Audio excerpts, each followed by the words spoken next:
Availability of FX, of hard currency, both availability and ability to repatriate. It's a very important point because I remember two of those funds telling us that at that time they were not investing in any other market other than Kenya and Joburg, Kenya and South Africa, because of FX availability and ability to repatriate. Has that trend of net inflows continued into Q3 in June and July, or rather June, July, now into August?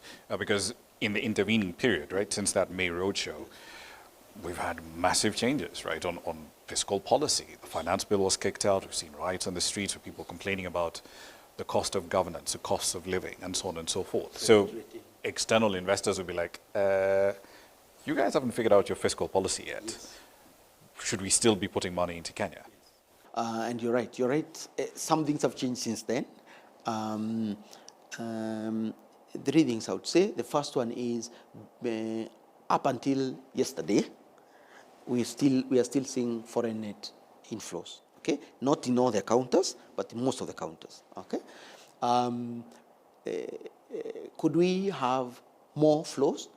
I would want to have more flows, obviously. So they've not been as robust as they should be. We've had to put out even more investor briefings, even more market data, and of course we've tried to be as responsive as possible to queries around the market, so that we still provide clarity on where we are, despite some of the hiccups in the market. The foreign investor community, especially on the fixed income side, has been very robust.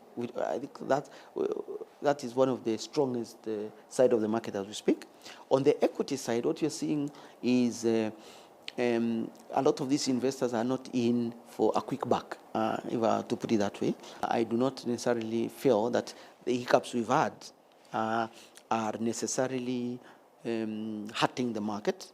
However, if we don't now provide more clarity on how things are now settling in, and more importantly, where is the policy direction going, what matters to do with physical matters, how the government intends to fund its agenda and things like this, then obviously that is a data point that potential investors could use to make come to the market or exit market decision. The 2024 finance bill had some interesting ideas, some of which investors didn't like the ones in the fixed income community, around imposing taxes on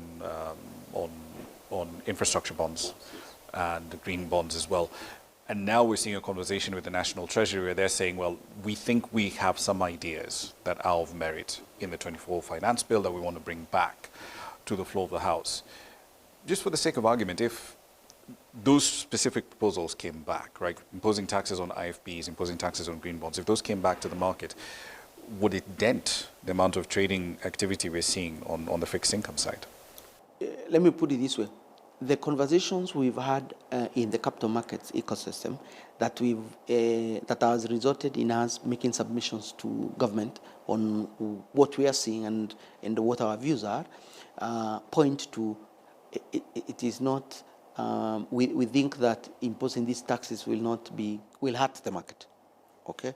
That said, we are also practical, which by that I mean the government does need to raise income or revenues rather to be able to fund its development agenda, which is what it was voted in to do.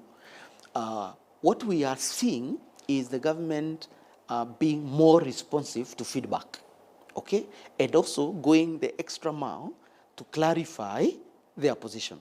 Before some of the agitations that happened, there was a bit of, this is the way we're going to do it, and that's that. While we are seeing now, the government is a lot more consultative. I see a government that is listening more. However, as a market, we will always be saying that we want fair taxes, not punitive taxes. And I think where we are now is fair taxes. As long as it's a two-way conversation, I don't see that as a problem.